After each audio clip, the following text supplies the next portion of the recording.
다시 복직을 하게 되니까 너무 버거운 거예요. 1년 반 동안 쉬니까 사실 팀 멤버들도 너무 많이 바뀌었고 모르겠는 거예요. 뒤쳐져 있고. 그럼 어떻게 극복을 했어? 일단 퇴사를 했고 그 회사 퇴사를 했고. 아, 그게 극복 방법이에요? 사실 그게 어떻게 보면 챌린지네. 네. 이제 회사 다 이제 9시에 딱 모여서 저 애 낳으러 가요. 그래서 언제?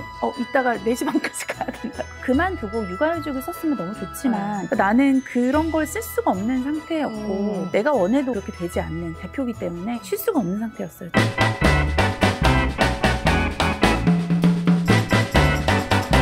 안녕하세요. 오늘도 한아름의 한아름입니다. 오늘은 저를 김로희 군의 엄마로서 한번 소개를 드려보고자 하는데요. 제가 아이가 학교를 다니고 있는데 프렌치 스쿨에서 제가 만나게 된 친구이자 학부모 하은 씨를 모셨습니다. 인사 한번 해주세요. 안녕하세요. 저는 김하은이라고 합니다. 클레라 에이든 엄마이기도 하고요. 애들 엄마라고 누가 보겠어? 너무 감사합니다. 오늘 메이크업에 좀 힘을 실어가지고. 그러니까 우리가 참 학부모로 만났는데 어떻게 보면 되게 업무적으로도 그렇고 워킹맘이라는 그런 공통점이 있잖아요. 그거에 대해서 사실상 얘기도 많이 하고 그 얘기를 조금 풀어보고자 오늘 시간을 마련했는데 초대해 주셔서 너무 감사합니다. 요새 드라마 재밌게 보는 거 있으시죠? 그쵸. 김희선 님께서 나오시는 그 했지만? 인생 드라마가 될 것 같은 느낌적인 느낌이 있는데 다음 생은 없으니까. 맞아요. 어떻게 보셨어요? 저는 거기에서 경단녀라는 표현을 하잖아요. 경단녀, 경력 단절 여성. 김희선 배우의 직업이 그 쇼호스트로 엄청 멋있게 활동을 하다가 이제 경력 단절 여성이 되고 그 이후에 이제 복귀를 아예 생각도 안 하던 상황에서 기회가 오고 어떻게 극복을 했느냐 그런 차이인데 내가 알기로는 하은 씨도 그렇다고 알고 있어서 그거를 어떻게 극복을 하게 됐는지 어떻게 다시 도전을 하게 됐는지 그거 좀 공유해주면 좋을 것 같아요. 일단 제가 아이 둘이니까 그러니까 육아휴직을 9년 걸쳐서 3번을 했거든요. 그래서 그렇게도 가능하구나. 네, 좀 이렇게 나눠서 쓸 수 있잖아요. 네. 한국에서. 근데 제가 육아휴직 통해서 총 쉰 기간이 한 3년 정도 돼요. 이제 3년 정도 맥스로 썼고 아이 한 명 다 이제 1년 반씩 쓸 수 있으니까 마지막 육아휴직을 했을 때가 이제 가장 길게 쓴 게 1년 반 정도 쉬었는데 이렇게 저도 다시 복직을 하자니 이렇게 많이 고민이 되더라고요. 아직 둘째는 아직 어리고 만 3세 정도 되니까 이제 막 밤기적이 이제 뛰었는데 아직도 어린 것 같은데 아직 내가 애기죠. 봐도 우리가 한 3년 전에 만났나? 그때 이제 나도 나였지만 우리가 이제 첫째들이 동갑이다 보니까 제 기억에 하은 씨는 2명이 타는 유모차를 데리고 와서 한 명을 드랍하고 그 조그만 다른 애를 또 다른 어나더 유치원으로 드랍하러 가는 모습을 보고 나는 둘째는 생각하지 말아야겠다는 결심을 했어요 그때. 이것도 이렇게 어떻게 보면 동선이랑 스케줄 관리긴 한데 첫째를 학교에 이제 등교를 시키고 둘째는 어린이집 등원을 시키는데 이거 하고 일을 하러 가려니까 이제 너무 버거운 거예요. 그래서 일단은 육아휴직을 결심하게 되었고 1년 반 동안 쉬면서 뭐 프리랜스 일도 하고 제가 아나운서로 또 영어 아나운서 있으니까. 제가 원래 이제 신방과 전공을 해가지고 미국에서 행사 MC나 이제 프리랜스 영어 아나운서로 활동하면서 이제 다시 복직을 하게 되니까 정말 그 드라마처럼 너무 버거운 거예요. 그래서 그 팀 멤버들도 너무 많이 바뀌었고 프로젝트도 저 빼고 이제 진행을 하는데 이거를 어떻게 다시 가서 다시 시작하고 적응을 다시 할 수 있을까? 그리고 1년 반 동안 쉬니까 사실 마켓 상황도 너무 좀 달라져 있고 모르겠는 거예요. 뒤쳐져 있고. 그래서 나랑 같이 일했던 팀원도 다 똑같은 사람들이 아니고 일단 사람조차도 모르고 다시 소개하고 마냥 제가 신입사원이 된 것처럼 그런 느낌이 있어서 너무 좀 부담스러운 상황이었는데 복직하기 전에 부대표님이랑 상담을 하러 갔는데 다시 와서 뭐 다시 새롭게 해야지, 다시 새 출발해야지, 너가 다시 쌓아야지 이런 멘트를 하셨더라고요. 그래서 뭔가 회사 차원에서는 당연히 뭐 어떻게 회사에 이익되느냐를 물어보지 어떻게 도와줄 거냐 이런 방면에서는 대화가 없어서 좀 부담을 많이 느꼈던 것 같아요. 그럼 어떻게 극복을 했어 그거를? 일단 퇴사를 했고 그 회사 퇴사를 했고 그게 극복 방법이에요? 왜냐면 퇴사를 하고 사실 경쟁사에 더 좋은 제안을 받아서 그게 어떻게 보면 챌린지네. 사실 이직과 승진을 동시에 하게 됐어요. 그렇구나. 그래서 지금 너무 좋은 기회가 왔네. 그래서 어떻게 보면 복직을 해서 다시 쌓는 개념보다 일단 내 밸류를 이만큼 마케팅을 해서 새로운 회사에 이제 이직을 한 케이스인데 그러니까 그 경력 단절 여성이었다가 다시 복직을 하게 된 것도 도전이었던 것 같고 또 새로운 기회가 생겼기 때문에 이 회사가 된 거잖아. 그쵸. 어떻게 보면 그런 결정을 한 것 자체가 되게 도전이 아니었나 좋은 생각이 들어. 나 같은 경우는 퇴사를 할 수가 없는 구조이기 때문에 내가 저 그때 회사 대표님 2020년도에 2020년도에 아기를 출산을 하게 됐는데 회사가 가장 바쁜 시기가 1년에 3번이 와.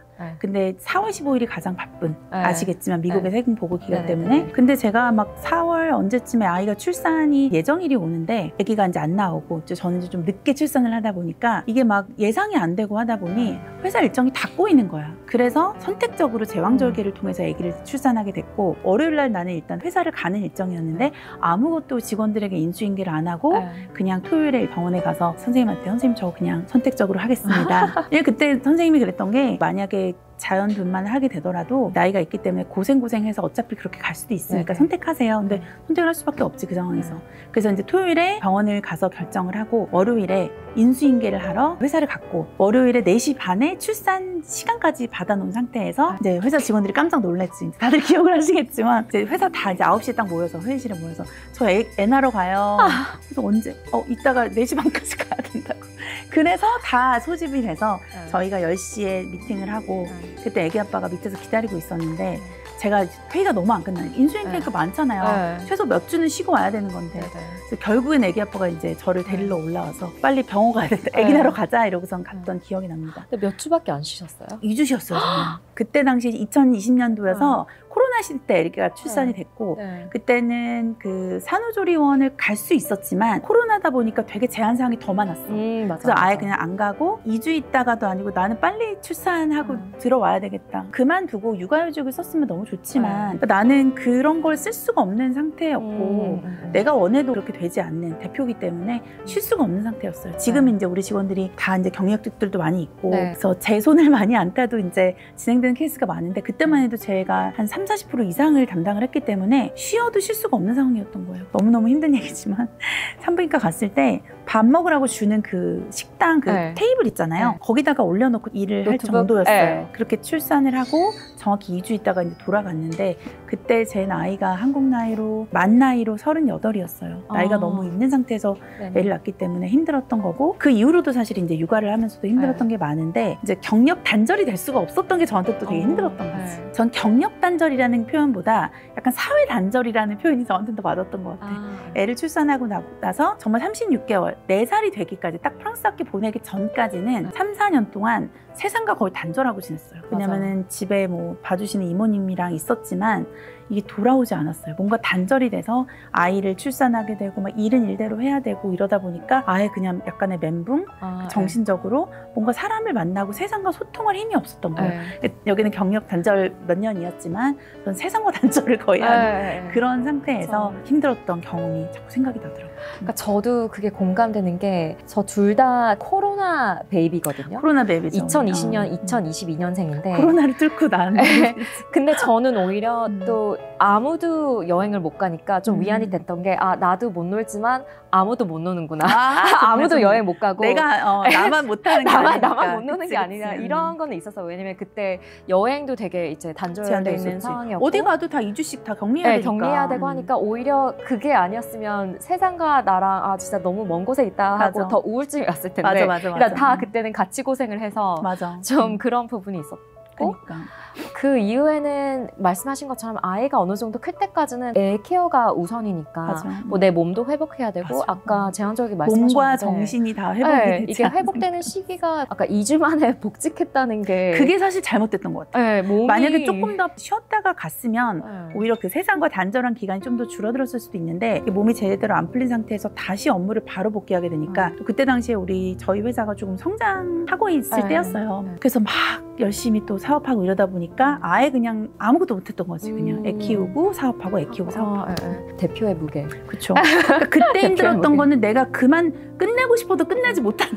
정말 그게 힘들었던 것 같아요. 퇴사하고 싶은데 퇴사가 안 되는. 직원분들 그때 안 한 거를 너무 다르게 생각하긴 하지만 그거를 극복하니까 몇 년이 후딱 그렇게 난 지나갔던 것 같아요.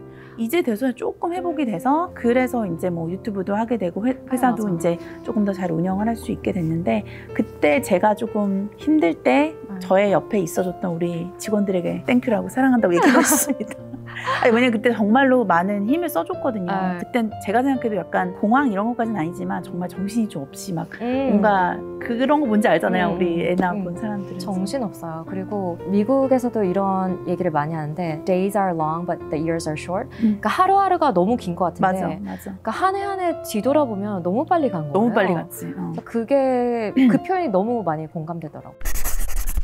우리 벌써 만난 지 이제 3년 됐잖아. 그러니까. 그때 엊그제 만난 것 같은데. 근데 진짜 그 프랑스 학교에서도 슈퍼 파워 E.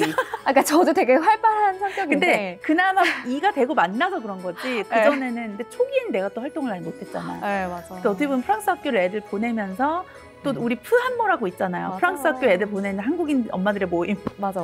엄마들이랑 서로 공감대가 그러니까 그게 나한테 어쩌면 정말 나로서 내가 다시 극복할 수 있는 힘이 어떻게든 돼준 것 같아요. 우리가 맞아. 자주는 못 만났지만 어쨌든 다 비슷한 시기에 아이를 낳았고 비슷하게 아이를 케어하고 있고 또 우리는 아이 없이 만나서 우리끼리 와인도 한잔 할 수 있는 어떻게 보면 되게 정말 친한 엄마이자 친구이자 그런 분들과 얘기하면서 또 스트레스도 풀고 조금 더 세상을 나오게 되게 된 거 아닌가라는 생각이 들어요. 그리고 프랑스 학교 보낸 엄마들만의 또 공통점이 있는 게 일단 왜 프랑스 학교인가 그 이유도 좀 공통점이 되는 것 같아요. 뭐예요? 왜 프랑스 학교 보내게 됐어? 저는 일단 남편이 미국 사람이긴 한데 그 조상님들이 그 프랑스인이에요. 그래서 그 성 자체가 프랑스에 있는 도시 이름이고 이런 좀 연계점이 너무 좋다. 그래서 우리 아이들도 집에서는 어차피 영어랑 이제 한국어를 하니까 좀 제3 외국어를 프랑스어로 했으면 좋겠다라는 생각이 들어서 보내게 된 케이스고. 플래닝을 해서 보낸 케이스구나. 네, 저는 태어났을 때부터 어떤 외국인 학교 보낼까 이런 고민을 할 때부터 했었거든요. 그치. 나 같은 경우는 먼저 우리 동네에 있는 그냥 회원 어린이 국공립을 보내고 있었는데 이제 아이도 이제 이중국적자 선천적으로 받다 보니까 좀 외국인 학교나 아니면 영어 유치원도 되게 많이 이제 봄이었는데 저는 이제 그때 당시 아직 정신적으로 뭐 신체적으로 회복이 안 될 때니까 아예 그냥 영어 유치원 이런 거 하려면 되게 부지런해야 되잖아. 근데 나는 그런 시간과 여유가 없었던 거야. 그런 찰나에 또 우리 소중하신 우리 고객님 중에 한 분이 리사 언니라고 있는데 알 텐데 얼굴. 네, 맞아요. 프랑스 학교에 선생님들과도 이제 소통이 잘 되고 그 언니가 나한테 정보를 줬어. 그래서 아르마 여기 프랑스 학교를 좀 추천해주고 싶다. 근데 언니 프랑스 학교는 프랑스인들만 가는 거 아니야? 라고 난 그렇게 생각했었어요. 아예 외국인 학교라고 생각을 안 했고 근데 이제 조건을 알아보니 엄마, 아빠 중에 한 명 이상이 뭐 외국인 뭐 이런 그리고 아이가 또 외국 국적이기 때문에 이제 가능하다라고 얘기를 하더라고요. 그래서 그래? 난 정말 캐주얼하게 생각했어요. 지원을 하게 되고 뭐 인터뷰를 정식 과정을 거쳐서 그렇게 해서 넣게 됐는데 지금 현재 너무 만족을 하고 있는 부분은 뭐냐면 학비가 너무 싸. 네, 생각한 것보다. 가성비가 너무 좋아요. 가성비가 너무 좋고. 가성비 너무 좋고. 물론 한국어는 우리가 이제 한국 엄마들이 있으니까 또는 아빠가 한국 사람이니까 한국어는 뭐 플루언트하게 한다고 치고 영어가 메인 랭귀지는 아니지만 영어도 또 학교를 영어 수업 가르쳐주고 있죠. 또한 이제 세 번째 언어로 프랑스어를 어렸을 때 배운다는 게 또 되게 좋은 장점이었고 사실 프랑스어를 뭐 클라라 너무 잘하잖아. 난 로이가 잘 못한다고 생각을 했었어. 근데 로이가 집에 와서 맨날 자랑하는 거 자기 프랑스어 잘한대. 그래서 나는 얘가 좀 약간 허세가 좀 있거든. 애가 6살인데 약간 자기 잘한대. 자기 인기도 되게 많대. 그랬는데 선생님이랑 이제 미팅 우리 가끔 이제 어레인지 돼서 미팅을 하면 선생님들이랑 얘기를 하더라고. 로이가 집에서 프랑스어 쓰냐요. 그래서 아니 1도 안 쓴다고. 엄마 아빠 다 한국 사람이니까. 근데 애가 프랑스어 잘한대요. 나는 아예 너무 기대도 안 했었는데 아이들이 이제 어린 나이에 들어가다 보니까 흡수가 되는 거죠. 어느 정도는. 너무 플루언트하진 않지만 이제 어느 정도 학교에서 배우고 듣고 하는 게 있다 보니까 그렇게 진행이 되는 거 같아서 나는 개인적으로 너무 만족을 하고 있어요. 그리고 저는 개인적으로 부모로서 아이들한테 태어났을 때부터 어떤 선물을 해줄 수 있을까 고민을 해봤는데 언어더라고요. 그치. 그래서 내가 이거는 아이들한테 꼭 해주고 싶다 해서 이제 언어의 선물. 왜냐면 저도 고등학교 때 그 프랑스어를 배웠는데 너무 이제 늦게 배운 이제 느낌이 들더라고요. 언어 자체가 너무 어렵고 그래서 제가 프랑스어를 되게 잘하고 싶은데 뭐 개인적인 욕심도 있었어요. 내가 너무 힘들게 배운 언어니까 아이들은 좀 어렸을 때부터 좀 배웠으면 되게 자연스럽게 원어민처럼 할 수 있으니까. 솔직히 특히 하은 씨 같은 경우도 부모님이 조금 이제 깨어 있었잖아. 그래서 어렸을 때 여기 한국에서 어떻게 공부했는지 얘기 좀 해줘. 네, 저도 그 한국 학교는 그때 이게 나이가 좀 나오는데 국민학교였거든요. 국민학교였죠. 국민학교 3학년까지 다니다가 아버지가 이제 박사하기 때문에 가족이 다 미국으로 가게 되었어요. 근데 아버지가 4년 만에 박사학위를 마치시고 한국에 왔을 때 미국 외국인 학교를 다녔고 이제 다시 유학생으로 그 대학교를 갔는데 저도 이제 유학생으로서 이제 언어의 힘. 그래서 그치. 제가 지금 뭐 프리랜스로 영어 아나운서도 할 수 있고 두 언어 다 플루언트하게 하잖아요. 네, 그러니까 지금 한국어가 어렸을 때부터 했으니까 좀 더 어렵긴 한데 제가 영어가 더 편하긴 한데 둘 다 좀 이렇게 자유자재로 할 수 있다는 거에 대한 장점을 되게 많이 누렸기 때문에 하은 씨도 어떻게 보면 부모님한테 그런 선물을 받았기 때문에 그쵸. 배로 불려서 이제 아이들한테도 선물로 주고 싶은 게 혹시 가장 그래서 컸고. 미국인과 결혼하신 건가요? 아, 뭐 그 중에 하나인데 He's one of my clients. 네, 그러니까요.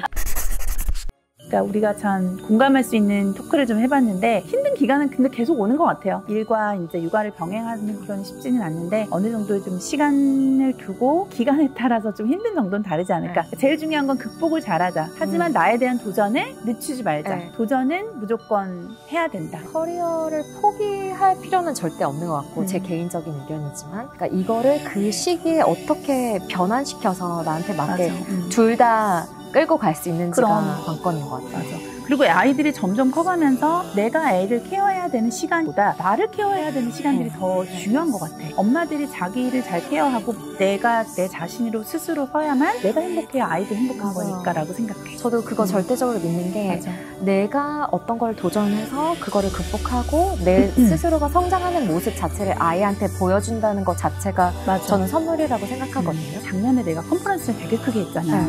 그때 하은 씨도 왔었잖아. 그때 로이가 그 기억이 계속 나나 봐. 그래서 나한테는 얘기 안 하는데 할머니한테 다른 사람한테 우리 엄마 너무 대단한 사람이다.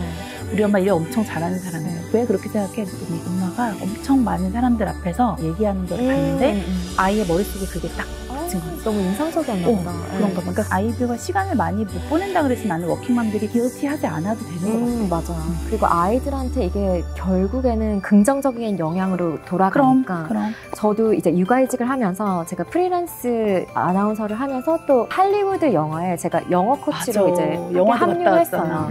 제가 6개월 동안 촬영 현장에 있었는데 김지훈 감독 좋은 놈 나쁜 놈 이상한 놈 그다음에 뭐 달콤한 인생 악마를 걷던 이제 탑 감독님이 이제 첫 할리우드 영화를 연출을 하시는데 제가 이제 여배우들 영어 코치로 참여를 했어요.